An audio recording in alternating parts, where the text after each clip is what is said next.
Okay, so I'm going to answer a question that I've gotten plenty of times, and you would think that since I make a channel where I talk about anime and manga, well, probably the most popular anime of all time is Dragon Ball. So what do I think of Dragon Ball? Do I like Dragon Ball Super? And am I excited for the new Dragon Ball Super movie?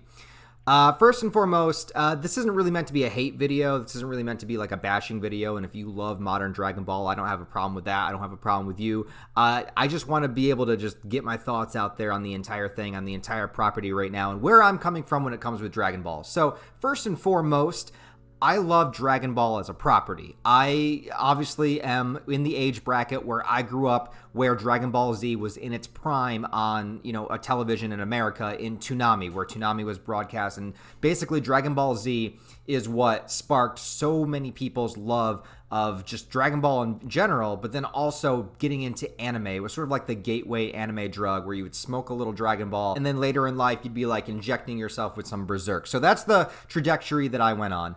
So I was absolutely obsessed with this series when I was a kid. I had the VHS tapes, I had a bunch of the action figures that played the video games, Budokai, everything. Like, I was all about Dragon Ball Z. Every single day, I would run home from school excited to watch it. The next day, I would talk about it with all my friends. Dragon Ball Z is what inspired me to get into fitness, basically, get into martial arts, get into training, because I was legitimately inspired by the series and how hard the characters would work and train to get themselves to a level where they could face these seemingly unstoppable threats in front of them. I don't know if you guys know, not going into a whole sob story or anything, but when I was younger, I was very small, I was very skinny, I was picked on, I was like the weird little nerdy ginger kid. I had to deal with like bullying and stuff like that when I was younger. And so like a lot of my life, I kind of got pushed around and told that I was nothing, told that I was weak, told that I was pathetic, worthless, yada yada, all of that stuff from all this harassment that I would get in school.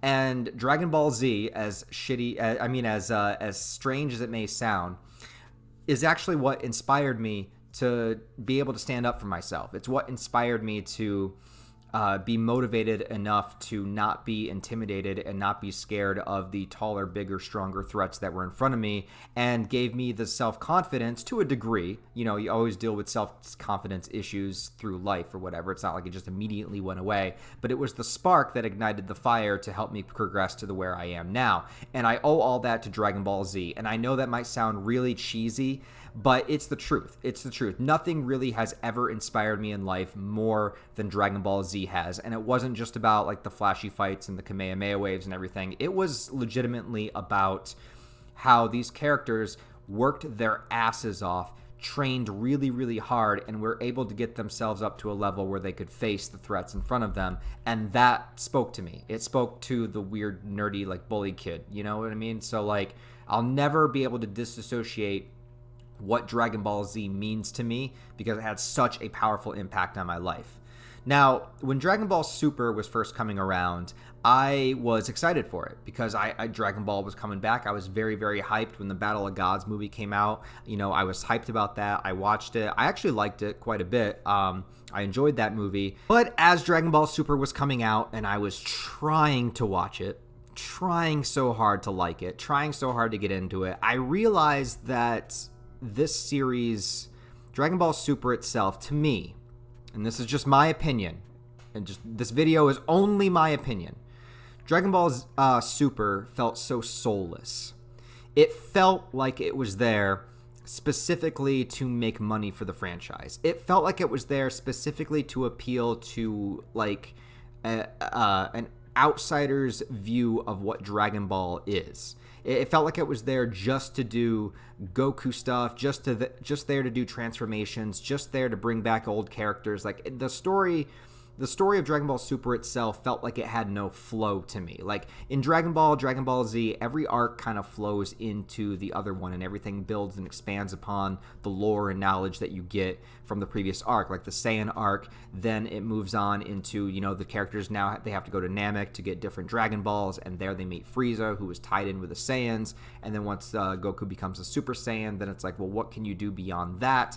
And then the Trunks saga comes, or the Trunks android stuff comes out, and it all sort of flows as one coherent story. It's not that Dragon Ball Z doesn't have like writing issues, and I'm not saying it's like a masterpiece or anything like that, but it just felt like the story had a natural progression to it that Toriyama was writing. Since he's not writing Dragon Ball Super, I don't know how much influence he actually has on the series. I don't know if he, you know what I mean? I don't think he really has that much input whatsoever, but that's just my theory and opinion. I don't think he cares at this point. He's raking in money from the series. I don't really think he cares. I feel like he's sort of like John Carpenter with the Halloween series when they ask like, what do you feel like when they make a new Halloween movie? He's like, I feel great. I get paid. You know what I mean? I feel like that's basically where Toriyama's at right now, and he deserves that, whatever. So I feel like number one, the story has no flow. Number two of Dragon Ball Super, I'm not a fan of the animation. I think Dragon Ball really lives and thrives within that sort of 90s hand-drawn, gritty style. Everything Dragon Ball now is way too shiny, way too polished, looks way too clean. There's not enough like dirt, damage, blood, when characters get hit and wounded and stuff like that. It feels so shiny and polished, and I hate that aesthetic for Dragon Ball.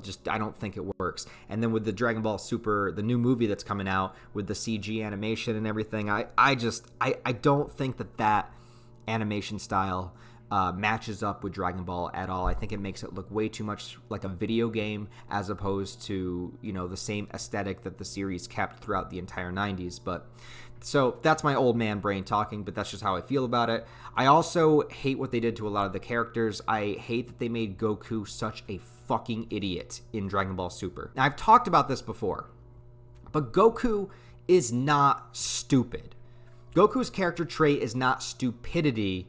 It's a lack of social awareness. Because he grew up in the mountains, he grew up away from people. This is what made it funny. This is what brought in the humor. A lot of people forget Dragon Ball was a comedy when it began. It was a satire. It was Goku didn't know the differences between men and women. He had to literally tap people on the crotch and see if they had a dick. You know what I mean? Like, that was the humor about it, that he was so oblivious to social norms and that he would just blurt out whatever because he was number one, he was a child.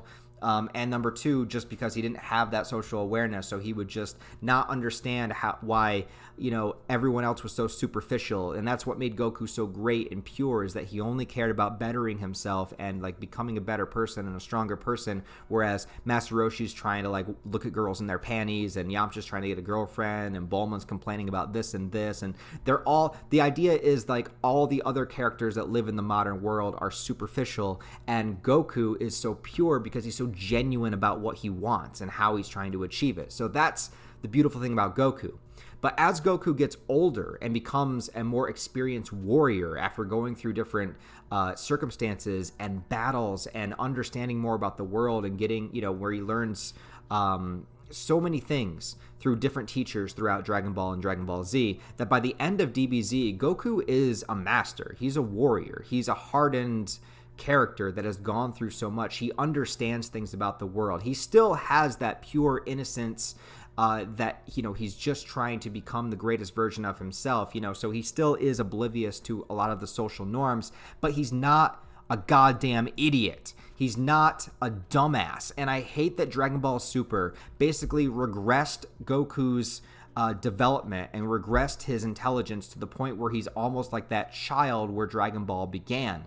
Like, they took away everything that made him sort of like an experienced character after going through so much. And like I said, it's not like Goku's not passing any math tests, he's not going to like win any algebra exams, but he's an incredibly intelligent character with just like being able to survive in battle, taking care of his friends, protecting the planet and everything like that. Everything that he does, he's learned and grew from. And then in Dragon Ball Super, like, he's making comments as if he was a little child again, or like he doesn't know what kissing is. Like, I was made to be a joke, but it's like, come on. I'm not going to believe that a Goku in like his late 30s, early 40s, however old he's supposed to be, that has 2 children, doesn't know what a kiss is. You know what I mean? He's been with Chi-Chi more than like half his life at that point. Like, it just doesn't make any sense. And I hate that they did that. And they basically made him kind of like what Team 4-Star made Goku. And like, look, don't get me wrong, I'm not like throwing any shade at Team 4-Star, but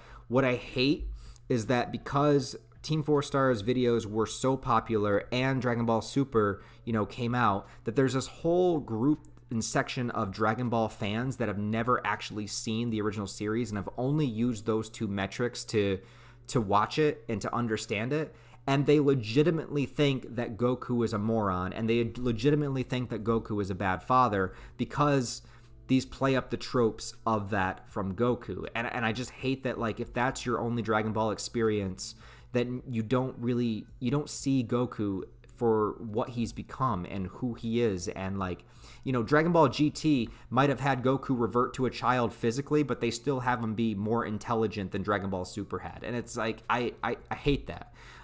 So the other reason I hate Dragon Ball Super and modern Dragon Ball is because it's all about transformations and reaching different forms and different levels as opposed to actually telling a good story.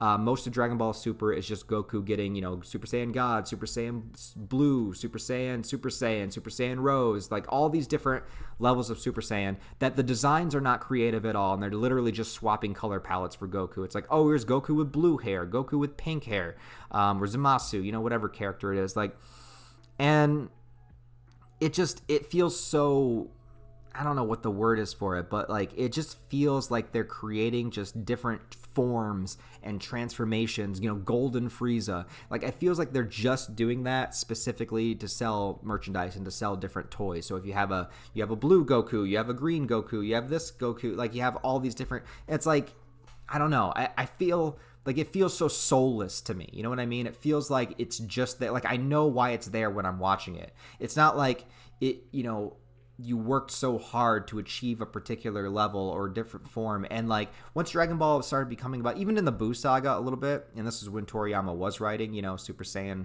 felt kind of throwaway where you would just have Goten and Trunks become Super Saiyan and it didn't really feel like it meant anything to achieve it anymore. But that is like double and triple down in Dragon Ball Super. So I hate that. And the final reason why I hate Dragon Ball Super is I just think it's boring. I just think it's boring. I don't feel intimidated for any of the threats because the characters are at such a high level. Like once you reach God level, like you could literally flick a planet and destroy it. Like the stakes are not there anymore. I don't feel tension. I don't feel like the characters are actually getting hurt. And this also goes into like the animation style and everything. When everything is so shiny, crisp, clean, and polished, when a character gets punched or hit, I don't feel the impact. I don't feel like the characters are going through something.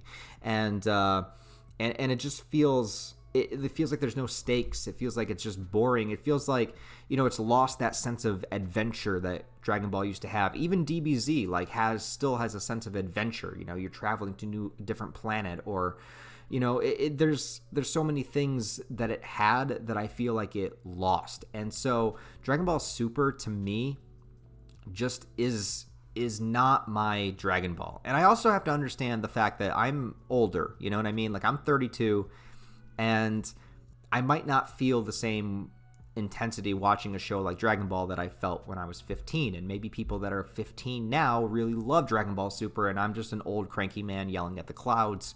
I don't really know. But what I do know is just Dragon Ball is not for me anymore. It's really not. To me, Dragon Ball died in the 90s. It died when Toriyama finished, you know, the final chapter. Even though I like GT a little bit, you know, Dragon Ball Z is what I consider true Dragon Ball. Everything else, it just feels like it's beating a dead horse, and it's not for me anymore. But yeah, I don't know, guys. So that's, if you ever have a question whether or not I'm into Dragon Ball or if I'm going to cover, you know, new Dragon Ball stuff or whatnot, that's basically your answer, is that, like, I love Dragon Ball extremely close to my heart, but anything new coming out from Dragon Ball, I'm not about it. So those are my thoughts, my theories, my opinions, and keep in mind, it is just my opinion. It does not have to reflect how you feel about Dragon Ball. If you're totally stoked for the new movie, that's absolutely fine. It's just not my cup of tea. I'm not going to watch it. I'm not going to review it, and that's just where I'm at right now. So let me know what you guys think down in the comments. Let me know what you think about Dragon Ball Super in general. If you don't like it, do you agree with my reasons? Do you have other reasons why you don't like it? And if you do like Dragon Ball Super, go ahead and put that in the comments as well. Try not to like make arguments, you know, back and forth about it. Or, I mean, you can make arguments as long as they're respectful. Try not to, like, you know what I'm saying, right? Let's be nice. Let's be peaceful. Let's find our center. Anyways, let me know what you think. Subscribe to the channel. Also, links down below in the description for my Patreon, merch store, and various social medias where you can follow me. Other than that, guys, I'll talk to you next time.